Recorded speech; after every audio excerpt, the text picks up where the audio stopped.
Hi, everyone. I'm Jane, your everyday 27-year-old who got more than she bargained for. I was just another number cruncher until my life took a sharp turn a few years back. This is my story, no frills, just the raw deal. It all started when I switched jobs and joined this new firm as an accountant. That's where Mark came into the picture. He was the sales guy, confident, charming, and with a smile that could sell ice to Eskimos. We first bumped into each other in the break room, and our chat started over the world's most temperamental coffee machine. "Hey, you're the new accountant, right?" Mark leaned casually against the doorframe, a smirk playing on his lips. Guilty as charged. "I'm Jane. And you are?" I responded, trying to look unimpressed, but internally, I was already intrigued. "I'm Mark, head of sales. And unofficially, the resident coffee machine whisperer," he said with a wink. We both laughed, and from that day, things just clicked between us. Fast forward 2 years, and Mark planned the most romantic proposal you could imagine. A weekend trip to the beach, a sunset dinner, and him getting down on one knee. I mean, it was like something out of a movie. I said yes, without a second thought. Our wedding was something else, beautiful, heartfelt, but it flew by in a blur. We started our married life in the house I inherited from my grandpa.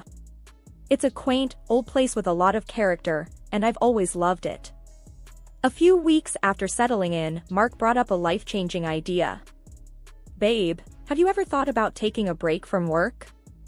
You know, being a housewife for a while?" Mark suggested one evening, his eyes full of hope. I remember feeling a jolt of surprise. "A housewife? But Mark, I've always been passionate about my career," I replied, trying to keep the confusion out of my voice. "I get that, Jane. But I've been doing really well at work. We can afford it, and think about it, no more stress, just focusing on us, maybe even starting a family soon," he said, reaching for my hand. His words, his tone, it was all so convincing. I couldn't help but get swayed by his enthusiasm. So, against my better judgment, I agreed. Why not shake things up a bit, right? The first few weeks were a novelty. I had time to do things I'd never had time for: gardening, reading, trying out new recipes. Mark would come home to a clean house and dinner on the table. We'd spend our evenings talking about our future, making plans, laughing. It was like a prolonged honeymoon phase. But as time passed, I started feeling a bit restless. I missed the challenges of my job, the satisfaction of solving complex problems. I even missed the annoying buzz of my office phone. Still, I pushed those feelings aside, telling myself that this was just an adjustment period. Then, things started changing subtly. Mark's compliments about how nice the house looked or how good dinner tasted became expectations. If dinner was late or the house a bit untidy, he'd make these offhand comments that stung more than I wanted to admit. I started feeling less like a partner and more like a live-in maid. I remember calling my best friend, Laura, to vent. "I just feel like I'm losing a bit of myself, you know?" I confided in her. "Losing yourself? Jane, you're a firecracker. Don't let this housewife gig douse your spark," Laura said, her voice a mixture of concern and encouragement. She had a point. I had always prided myself on being independent, on making my own way. And here I was, feeling lost in a role I never thought I'd play. After settling into this housewife role, I thought I had things figured out. But, boy, was I wrong. One evening, Mark dropped a surprise that turned everything upside down. Mark came home looking all serious, which was unusual for him. "Jane, we need to talk," he started, not even taking off his coat. "What's up? You look like you've seen a ghost," I joked, trying to lighten the mood. "It's my folks. Their apartment is getting renovated and they need a place to crash. Just for a couple of weeks," Mark said, avoiding my eyes. I was taken aback. "A couple of weeks? Here?" "Yeah, I mean, it's just for a short while." "It won't be that bad," he said, finally looking at me. I sighed, feeling a mix of reluctance and duty. Okay, for a couple of weeks. But they need to respect our space, Mark. He nodded. Of course, they will. Thanks, babe. You're the best. Fast forward a few days, and Mark's parents, Bob and Linda, arrived. And let me tell you, it was like a circus unloading. Bags, boxes, even furniture, they brought everything but the kitchen sink. Jane, dear, make room. We've got a lot of stuff, Linda said, pushing past me with a box that looked like it contained her entire life. Bob followed, lugging a monstrous armchair. Hope you don't mind us bringing some comforts from home, he grunted as he squeezed it through the door. Our cozy home turned into a storage unit overnight. Everywhere I looked, there were their things. It was overwhelming, to say the least. But that was just the start. Bob and Linda didn't waste time making themselves at home. Bob took over the TV, flipping channels like he owned the place. Linda started rearranging my kitchen. My kitchen? Linda, what are you doing? I asked, trying to keep my cool. Oh, just organizing things a bit better, dear. You know how it is, she said without even looking at me. I bit my tongue, reminding myself it was only for a short time. But inside, I was fuming. This was my home, and they were treating it like their vacation house. Then came the dinner fiasco. I made a healthy salad and grilled chicken, my usual fare. But Linda looked at her plate like I'd served her grass. What's this? Rabbit food? Linda scoffed, pushing the plate away. Mom, come on, Jane worked hard on this, Mark tried to intervene. It's fine, Mark. I can make something else, I said, even though it was far from fine. No, let's order pizza. I need some real food, Bob chimed in, already picking up his phone. That night, as I lay in bed, I couldn't shake off the feeling of being an outsider in my own home. Mark snored beside me, oblivious to the storm brewing inside me. I was hosting, cooking, cleaning, and for what? To be treated like an unpaid maid in my own house. My in-laws, Bob and Linda, had turned my house into their own personal playground. But things went from bad to worse real quick. Linda started taking over the kitchen like she was running a military operation. One morning, as I was making my usual avocado toast, she marched in and made a face. What are you eating? Bird food, she snorted, rummaging through the fridge. It's avocado toast, Linda. It's healthy, I replied, trying to keep my cool. Healthy, schmelthy. You need some real food, girl. Here, let me make you some eggs and bacon, she said, pushing me aside. I stood there, fuming, as she took over my breakfast. It was clear she didn't respect my choices or my space. Then there was Bob. He had turned our living room into his personal lounge. One evening, I wanted to watch my favorite show, but Bob was sprawled on the couch, watching some loud action movie. Bob, do you mind if I watch my show? It's the season finale tonight, I asked, holding the remote hesitantly. No can do, Jane. I'm watching this. Find something else to do, he said without even glancing my way. I couldn't believe it. In my own living room. I stormed off, feeling like a stranger in my house. But the real kicker came a few days later. I found Linda rearranging my closet. My closet? What the heck, Linda? That's my personal stuff, I yelled, losing my temper for the first time. Oh, relax, Jane. I'm just making some space for our things. You've got too much junk here anyway, she said, tossing my clothes aside. That's when Mark walked in. What's all the yelling about? He asked, looking from me to his mom. Your mother is going through my things. That's what's wrong, I snapped. Mom, maybe you should ask Jane before moving her stuff, Mark said, but his tone was half-hearted. Fine. I was just trying to help, Linda huffed, leaving the room in a mock huff. Mark turned to me. Jane, can't you just let it go? They're just trying to fit in. Just trying to fit in? They're taking over, Mark. This is our home, not theirs. I said, my voice rising. Mark sighed, just bear with it a bit longer, okay? I felt so alone in that moment. My home didn't feel like mine anymore, and it seemed like Mark was more on their side than mine. So, the situation in my house was already pretty tense, but what happened next really pushed me over the edge. One day, I noticed my bank card was missing. Panic mode kicked in. I tore the house apart looking for it, only to find it in the most unexpected place, Linda's purse. I confronted her immediately. Linda, why do you have my bank card? She just shrugged. Oh, I needed to pick up a few things and didn't have cash on me. I didn't think it would be a big deal. A big deal? You took my card without asking. That's stealing. I was fuming. Before I could say another word, Mark walked in. What's all this shouting about? He asked, looking from me to his mother. Your mom took my bank card and used it without my permission. I explained, holding up the card. He turned to Linda. Mom, you should have asked first.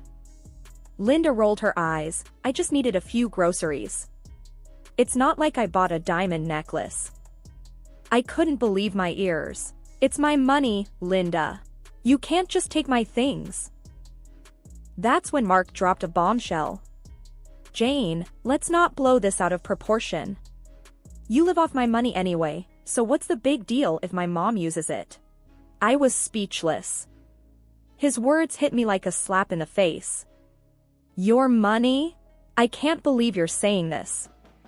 It's our money, Mark, in our marriage. He just shrugged. Whatever. It's not a big deal. She'll pay you back. I felt like I was in some bad dream. My husband was taking his mother's side over something so blatantly wrong. A couple of weeks passed, and the tension in the house was unbearable. I decided it was time to ask the big question. So, when are you two planning to move back to your apartment? I asked Bob and Linda one evening at dinner. They just laughed. Move back? Why would we do that? Linda said, exchanging a look with Mark. Yeah, we've decided to stay here. It's much nicer, and Mark doesn't want to waste money on rent for us, Bob added. I turned to Mark, looking for some sort of explanation. He avoided my eyes. Yeah, Jane. It doesn't make sense to rent a place for them when we have space here. I sat there, stunned. My home, my sanctuary, was being overtaken. My husband, whom I thought was my partner, was now telling me his parents were here to stay. Just when I thought things couldn't get worse, they did. One day, I decided to go for a jog, just to clear my head. But luck wasn't on my side. I tripped and fell, and the pain was instant. I knew I'd broken my leg. Hobbling back home was a nightmare.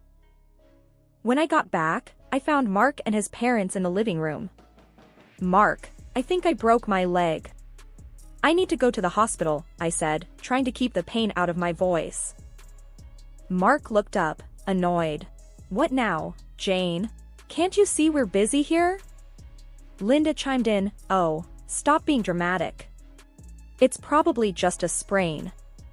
No, it really hurts. I need help, I insisted, feeling the room spin from the pain. Bob just scoffed. At your age, you shouldn't be running around like a teenager. Serve you right. I couldn't believe what I was hearing. I'm in pain here. Can't any of you see that? Mark finally got up, his expression more of inconvenience than concern. Fine, I'll take you. But this better not be some ploy to get out of housework. At the hospital, it was confirmed, a broken leg. The next few weeks were hell. I was stuck at home, on crutches, unable to do much. You'd think my husband and his parents would help, right? Wrong. They acted as if nothing had changed. I was still expected to cook and clean. One day, I was trying to make lunch, balancing on my crutches. Linda walked in and saw me struggling. Can't you do that any faster? We're hungry, she said, not offering to help. I'm doing the best I can on one leg. I snapped, my frustration boiling over. Well, it's not good enough. You're being incredibly lazy, Linda retorted. That's when Mark walked in. What's going on here? He asked, looking from me to his mother. Your wife is taking forever to make lunch. It's like she's using her injury as an excuse, Linda complained. Mark sighed, Jane, can't you just try a bit harder? We're all hungry here. I was in disbelief. Try harder? I'm on crutches, Mark. What do you expect me to do? He just shrugged and left the kitchen with his mom, leaving me there, seething and in pain. You won't believe what happened next in my in-law nightmare. Just when I thought it couldn't get any worse, it did. A few weeks after my injury, Linda and Bob announced they were hosting Thanksgiving at our house and inviting their relatives over. The news hit me like a ton of bricks. Thanksgiving? Here? I asked, incredulous. How am I supposed to manage that with my leg like this? Linda just waved her hand dismissively. Oh, you won't have to do much. Just stay out of the way and let us handle it. I was fuming. This is my house, Linda. You can't just invite people over without asking me. That's when Mark stepped in. Jane, it's just a family gathering. Let's not make a big deal out of it. A big deal? Mark, I can barely walk, and now your parents are taking over our house for a party? I said, my voice rising. Bob chimed in, we thought it would be nice to have a family gathering here. After all, we're all living under the same roof now. And then Linda dropped another bombshell. Actually, Jane, we were thinking it might be best if you stayed somewhere else for a couple of weeks. With your leg and all, you'll just be in the way. I stared at her, completely dumbfounded. Stay somewhere else? In my own house. Yes, dear. Just for a couple of weeks. It's for the best, Linda continued, as if she was doing me a favor. I felt my blood boiling. You want me to leave my house so you can play host? That's insane. Mark chimed in, trying to sound reasonable. Jane, it's just for a short while. It'll be easier for everyone. Easier for everyone? This is my home, Mark. I'm not going anywhere. I shot back, my voice shaking with anger. Bob shrugged. We thought you'd appreciate not having to deal with the stress of the holiday.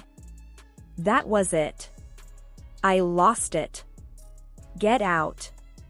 Both of you, get out of my house now. I yelled, feeling a mix of rage and disbelief. Mark's face turned red.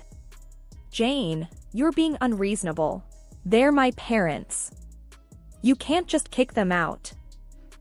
Unreasonable? They're taking over my home, and you're letting them. I was practically screaming now. Mark's expression hardened. If you can't respect my parents, maybe we shouldn't be together. Is that what you want? A divorce? I glared at him, feeling a rush of adrenaline. Without a word, I went to my desk drawer and pulled out a set of papers I had prepared, just in case things went south. What's this?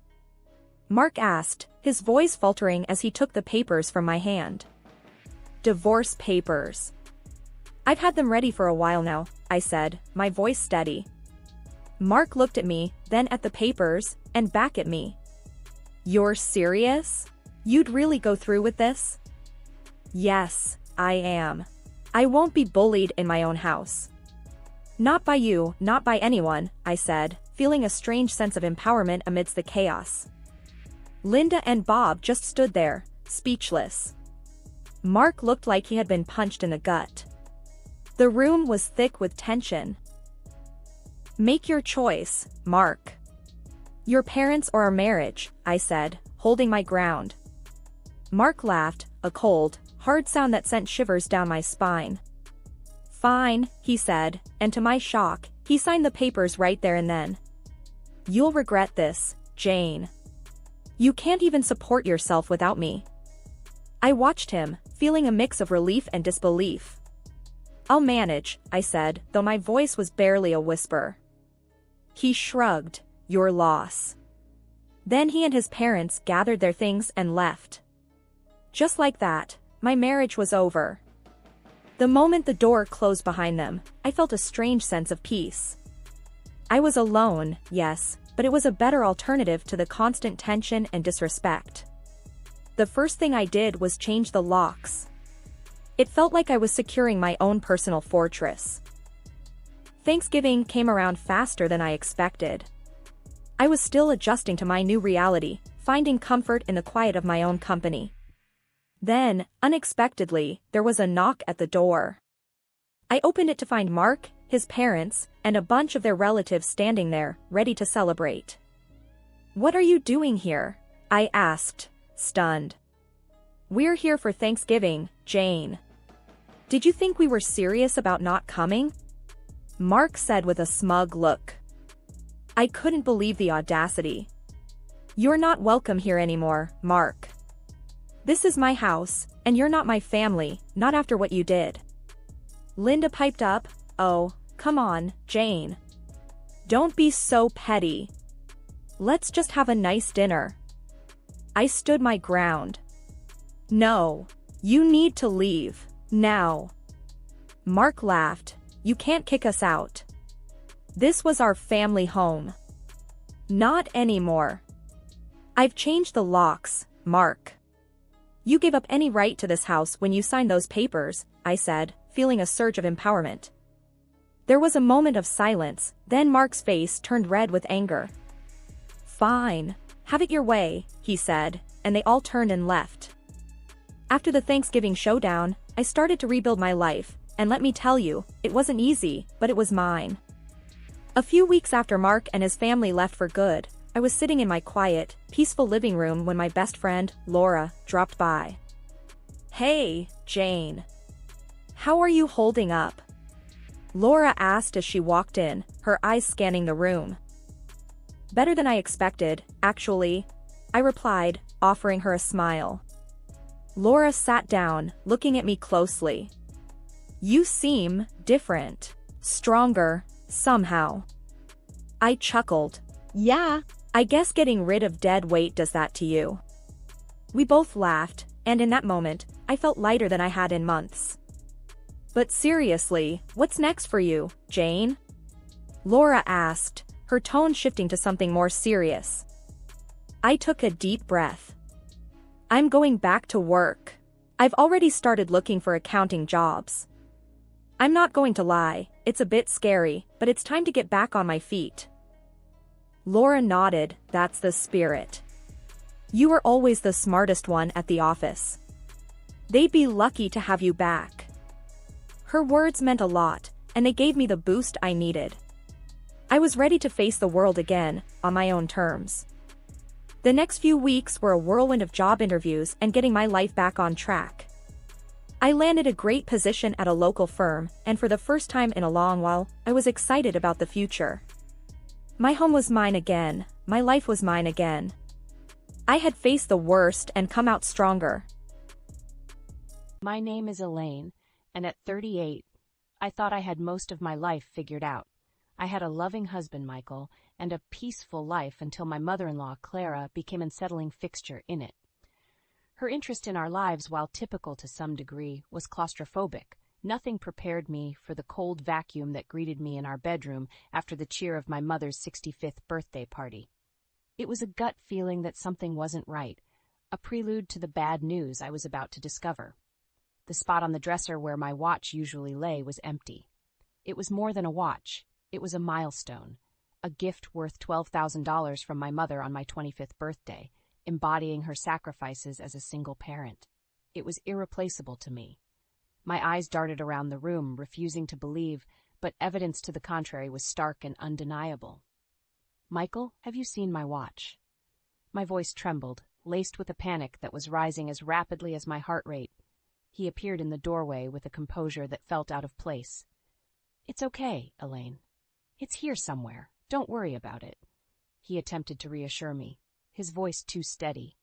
His calmness was unsettling. How could he be so certain that it was here somewhere? Tension crept into the space between us as I considered the possibility that he knew something I didn't. "Don't call the police yet," he added quickly, as if he'd read my mind. But the suggestion was unnerving. Our home showed no signs of a break-in, yet my gut told me it was more than a simple oversight. Was he hiding something? Thoughts of Clara and her thinly veiled admiration for the watch returned to me. Was that why he was so opposed to getting the police involved? Ignoring Michael's plea, my hands shook as I dialed 911. The gravity of what I was about to do weighed on me, but there was no other option. The silence from Michael as I explained the situation to the dispatcher was deafening. After hanging up, I faced Michael, seeking answers in his vague expression. "Why didn't you want me to call the police?" I demanded, but he just stood there, silent and evasive. My mind raced with worst-case scenarios, the pit in my stomach deepening. I had to know the truth. The watch was more than an accessory. It was the embodiment of my mother's love and the tangible proof of her strenuous journey through my upbringing. It couldn't just vanish, and yet it had. The air tensed as we waited for the police to come. Michael, a statue of reservation, and me, a simmering pot of betrayal and shock. As far as days went, this was rapidly descending into the worst, and it was only just beginning. My fingers drummed on the kitchen counter, every tap a punctuation mark in my silent monologue of disbelief. Michael leaned against the doorframe, his eyes avoiding mine. The silence was oppressive, the weight of the missing watch, an elephant in the room that he seemed all too keen to ignore. "I can't believe you didn't want me to call the police, Michael. That watch wasn't just expensive, it was one of the last connections to my mom's hard work," I said, my voice firmer than I felt. "How can you be so indifferent?" "I'm not indifferent, Elaine," he finally spoke, his voice taking on a hint of frustration. "I just think we should look for it more thoroughly before involving the police in this. Maybe it got misplaced or stolen," I interjected. "Michael, we've looked everywhere, and it's not here. It's not like me to forget where I put such a precious thing. You know that." He rubbed the back of his neck, his tell when he was uncomfortable.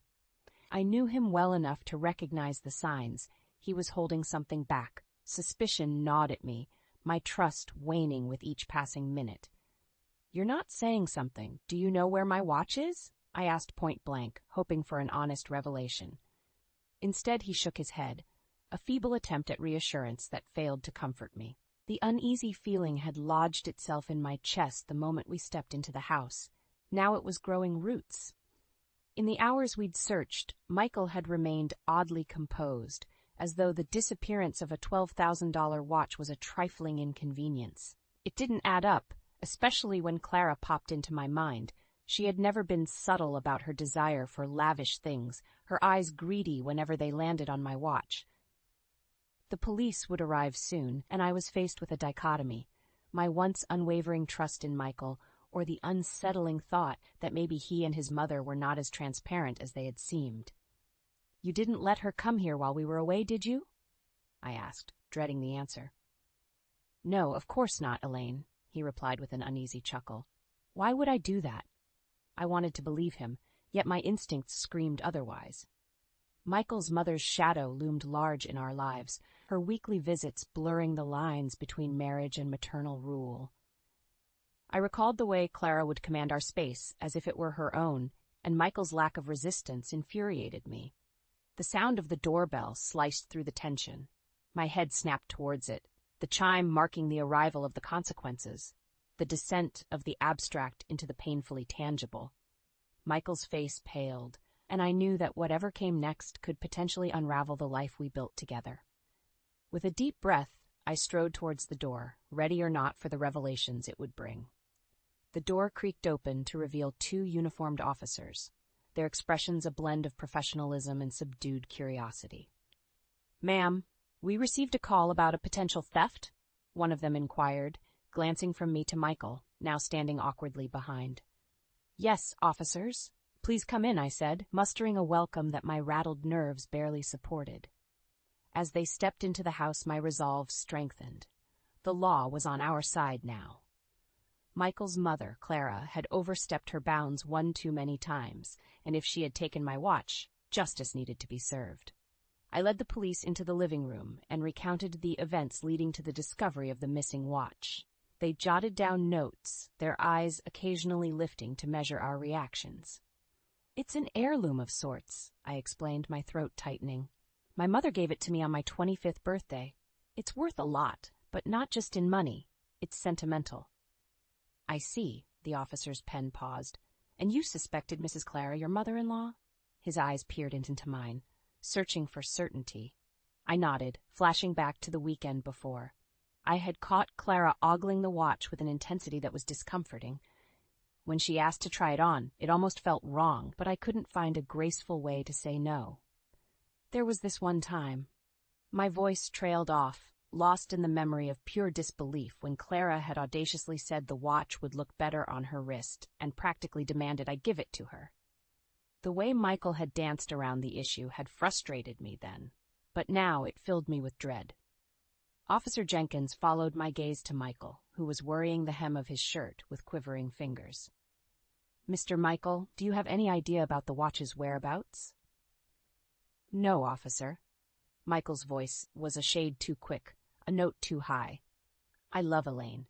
I'd never let anything happen to her stuff, especially not something that meaningful." But his words, intended to reassure, did nothing to steady the churning in my stomach. Instead, my thoughts spun, piecing together bits of conversations, subtle glances, and Michael's strange reluctance for police involvement. They had to know something. Michael has a key to the house, and so does Clara, doesn't she, Michael? I pressed, watching him with an accusatory stare that made him visibly shrink. His eyes flitted away, guilt etched plainly on his face for the briefest of moments before he managed a weak denial. But I knew the truth even before he uttered it. The watch's absence was a confirmation of my fear that Clara's tendrils had reached into the very sanctum of our private life, deforming the sacredness of our space with her manipulation. And now, with the police here, with questions hanging in the air like a storm cloud ready to break, Michael and his mother's facade was about to fall away, revealing the ugly truth beneath. The officers exchanged a look that suggested they were no strangers to domestic conundrums woven with deceit. "Ma'am, has anyone else had access to your house recently?" Officer Jenkins asked as he closed his notepad. Only then did Michael speak up, his voice a faint whisper cracking under the intensity of the moment. "My mother has a key," he confessed, his admission hitting me like a sledgehammer to the chest. "What?" I sputtered, my eyes locking onto his in a silent demand for an explanation. "You gave Clara a key, without telling me?" He floundered under my scrutiny, his words tumbling out in a jumbled mess. "I thought it would be helpful. She said she'd help us out around the house while we were away. I didn't think you'd mind." Mind? My entire being recoiled at the betrayal. Never would I have imagined Michael going behind my back like that, especially not to cater to Clara's invasive ways. With every sentence he uttered, I felt the foundation of our marriage crumble. I turned back to the officers, my voice steadying with resolve. "She said she'd been cleaning here over the weekend when we were away. I didn't know. I didn't give her permission." Officer Jenkins took note, while his partner quietly stepped out to make a call. The atmosphere in the room thickened with unspoken truths and suppressed fury. The officers probably saw it all too often, families torn asunder by the very ties meant to bind them, but knowing that didn't make the sting any less acute. "If I could offer some advice," Officer Jenkins began, his tone switching to a gentler timbre, "keep the key issue separate for now. Focus on the missing watch. We'll need to speak with your mother-in-law as part of the investigation." I nodded, feeling the world tilt as my anger with Michael battled against my need to recover the missing piece of my mother's legacy. The other officer returned, gesturing for his partner to join him outside briefly. Alone with Michael, I searched his face for the man I thought I'd married, but all I found was a boy cowering from his mother's shadow. "Michael, I can't believe you did this. How could you?" I asked, my heart aching with a betrayal that felt as tangible as the cold air in the room. He started to respond when the front door clicked open again. The officers re-entered, their faces betraying nothing as they interrupted our private reckoning.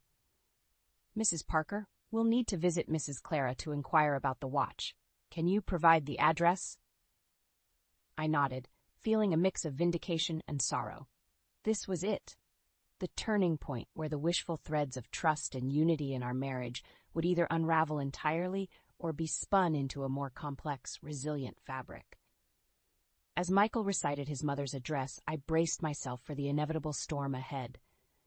The search for my timepiece had served as the turning stone, uncovering a foundation riddled with cracks, and its retrieval would mark the next chapter, of hard truths and perhaps even harder consequences. The sirens in the distance heralded a shift in the air, a palpable signal that the web of concealed truths was about to unravel. Michael's features clouded with remorse, but the time for regret had passed. I watched the officers make their steady way to the cruiser, preparing to confront Clara at her residence. "Elaine, I'm so sorry. I didn't know this would happen," Michael blurted out, his voice thick with desperation. But his words were empty to my ears, hollow promises that could no longer conceal the reality of his deception.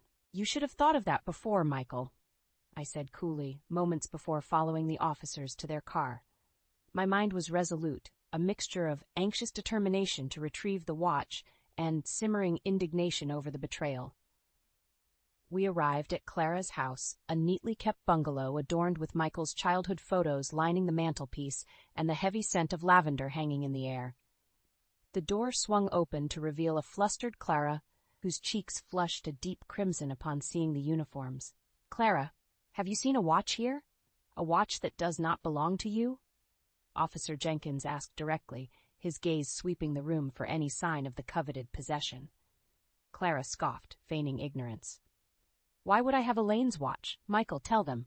I don't know what they're talking about." But Michael, now pale as paper, could barely meet her eye, let alone formulate a defense. The room seemed to shrink around us, every ornament and picture frame a silent testament to the secret she had hoped to keep buried. After what felt like an eternity, she faltered under the steely stare of the law. "Fine," Clara conceded, retrieving the watch from a drawer in her living room. It looked out of place amongst the clutter, like a stolen gem among false jewels. As she handed it over, unable to mask the flash of resentment in her eyes, a portion of the tension that had been building inside of me dissipated. My fingers wrapped around the watch, the cold metal banishing the hot flashes of anger that had pulsed through my veins.